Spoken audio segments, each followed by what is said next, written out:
Welcome back guys. So we are starting with eye makeup as promise. मैंने ये video को दो part में बनाया है। मैं नहीं चाहती ये वीडियो बहुत लंबा हो जाए और आप लोगों के लिए बोरिंग हो जाए। सो मैंने इसे इंटरेस्टिंग बनाने के लिए इसे दो पार्ट में डिवाइड किया है। एक में है प्योरली बेस मेकअप डिटेल्स और यहाँ हम ला रहे हैं eye makeup and lips detail. So हम इनके अंडर आई में पाउडर डिपॉजिट करने के बाद आईब्रोज को अच्छे से फिनिशिंग देंगे। आप मुझे बताइए, मैं हर बार अपने वीडियोस में बताती हूँ कि हम अंडर आई मेकअप पाउडर क्यों डिपॉजिट करते हैं। चलिए, अगर मैं देखती हूँ कि आप लोगों ने कितनी मेरी वीडियोस देखी है और अगर आप लोगों को सही जवाब पता है तो आप नीचे ज़रूर मेंशन करके मुझे बताइए कि हम अंडर आई में पाउडर क्यों डिपॉजिट करते हैं आई मेकअप करते समय। अब यहाँ मैं क्लीन कर रही हूँ आईब्रो को with a concealer flat brush. Again blending the base, I base जो मैंने उन्हें दिया हुआ है। और इसके बाद मैं इस पे आई मेकअप शुरू करूँगी हल्का सा पाउडर लगाने के बाद, ताकि मेरी लिड है जो वो सेट रहे और उसमें कोई भी ज़्यादा क्रीसेस ना पड़े। अब मैं शुरू कर रही हूँ अनलाइक अदर टाइम्स काजल डिपॉजिट करके, क्योंकि आज मैंने सोचा था कि मैं इनकी आँखों में काजल का लुक दूंगी। और हमेशा याद रखना है, आप अपने क्लाइंट को बोलिए कि ऊपर की तरफ देखे ताकि उनके लेंसेज में काजल डिपॉजिट ना हो और लेंस ना डिस्टर्ब हो। और ये एक टेक्निक है, आप प्लीज़ इसे केयरफुली देखिए। इसे कहते हैं टाइट लाइनिंग, जब आप ऊपर और नीचे दोनों तरफ काजल लगाते हैं। अब हम धीरे धीरे अप्लाई कर रहे हैं ब्राउन शेड और ब्लेंड कर रहे हैं इनके कोल को थोड़ा सा बाहर की तरफ। पहले हम बहुत ही छोटा प्रिसाइज ब्रश लेंगे ब्लेंड करने के लिए, उसके बाद हम थोड़ा सा फ्लफी ब्रश लेंगे ताकि जो इसका आउटर कॉर्नर है वो बहुत हार्श ना लगे और वो बहुत ही ब्लेंडेड और ब्यूटीफुल लुक दिखाए। टेक योर ओन टाइम, आप धीरे धीरे करिए। यहाँ मैंने जूम इन किया है ताकि आप क्लोजली देख सकें कि अंडर आई का मेकअप कैसे होता है और कितना प्रिसाइसली किया जाता है।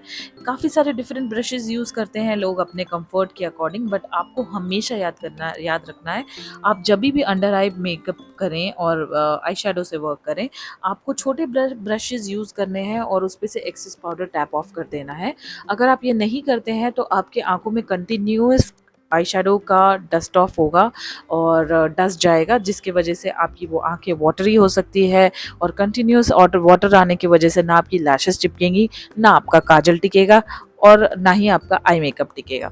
तो हमेशा आपको मेक श्योर करना है, आपको क्लाइंट को और खुद को दोनों को कंफर्टेबल और इस तरह से आपका काम होना चाहिए कि वो लॉन्ग लास्टिंग इफेक्ट दे, ना कि वो ईजिली डिस्टर्ब हो जाए। अब मैं डार्क ब्राउन काजल ले रही हूँ। ये शॉप अपैरल का काजल है, मुझे ये पर्सनली बहुत पसंद है और इसे लगाने आईलाइनर के क्लोजेस्ट लगाने के बाद मैं इसे ब्लेंड करूँगी। मुझे पर्सनली ये इफेक्ट बहुत ही ज़्यादा पसंद है compare to eye liners on the eye shadow. आप देख सकते हैं कि दूर क्लोजअप भी और दूर से भी ये मेकअप का लुक बहुत ही प्यारा लग रहा था और ये कुछ इस तरह से दिखेगा। अब जैसे ही आपको लग रहा है आपको जितना इंटेंस करना है काजल, आप उतना ही अप्लाई कीजिए और ब्लेंड कीजिए जब तक आपको सेटिस्फैक्शन नहीं हो जाता।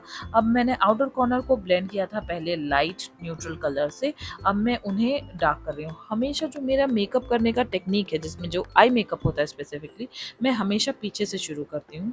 पीछे से कलर्स को ब्लेंड करके उन्हें क्रीज की तरफ, आगे की इनर कॉर्नर की तरफ ले जाती हूँ और इनर कॉर्नर की तरफ यहाँ हम ग्लिटर डिपॉजिट कर रहे हैं ताकि इनके आंखों पे सेंटर फोकस रहे और ये बहुत ही अच्छा इफेक्ट दे। मुझे पर्सनली ये इफेक्ट बहुत पसंद है, इसीलिए मैं ये ऐसे आई शेडोज करती हूँ और इन्हीं में कुछ वेरिएशन करती रहती हूँ। कभी मैं मैट करती हूँ, कभी मैं इनमें शिमर लगाती हूँ, कभी मैं इनमें ग्लिटर पार्टिकल्स लगाती हूँ, depending on the taste of my client and for me whatever suits both of us। हमेशा हमेशा पूछिए कि आपका क्लाइंट कैसे कंफर्टेबल है और फिर ही अप्लाई करिए। यहाँ हमने सिलेक्ट करी इनके लिए कंफर्टेबल लैशेस जो इनके आई के अकॉर्डिंग थी। अब मैं यहाँ लिप लाइनिंग कर रही हूँ कलर बार के। आई थिंक ये मेरा फेवरेट है। अभी मुझे इसका लिपस्टिक का लिप लाइनर का शेड याद नहीं आ रहा। I think it's called chocolate brown और समथिंग, न्यूड ब्राउन समथिंग। अब मैं अप्लाई कर रही हूँ लिपस्टिक, जो कि ब्रश से अप्लाई कर रही हूँ और एकदम कंफर्टेबली आपको और स्लोली स्लोली करना है। इनिशियली ये बहुत फ़नी फैक्ट है कि मुझे हमेशा क्लाइंट के लिप्स करने में डर लगता था जब मैं अपना करियर स्टार्ट करी थी as a makeup artist. This is a very funny thing, but I think this is the most beautiful part which can make and break your makeup. I use to do lot of mistakes. मैं पहले बहुत makeup में mistakes करती थी lips करने के समय, but मैंने विद टाइम अपनी टेक्निक्स को सुधारा है। मैंने कई आर्टिस्टों से सीखा है और मैंने अपनी गलतियों से सीखा है कि क्या नहीं करना है। तो अब मैं बहुत ही पेशेंटली उनके लिप को कॉन्फिडेंटली फिल करती हूँ और जब तक मुझे उसमें सैटिस्फैक्शन नहीं आता, मैं उस पे काम करती हूँ। तो आप मुझे बार-बार उस पे जाता हुआ देखेंगे, उसके आस-पास क्लीन करता हुआ देखेंगे। वो इसलिए है क्योंकि मैं हमेशा अप्लाई करती हूँ, मैं मिरर में चेक करती हूँ और उसके बाद मैं वापस आती हूँ और देखती हूँ कि मेरा ये लुक कैसा लग रहा है। तो गाइज़ हेयर हो चुका है, हमने इन्हें ज्वेलरी भी पहना दी है। ये है हमारा फाइनल लुक। आप प्लीज़ मुझे कमेंट में बताइए कि आपको ये लुक कैसा लगा और आप अगर मेरी कुछ वीडियो से सीख रहे हैं तो मुझे जान के बहुत खुशी होगी।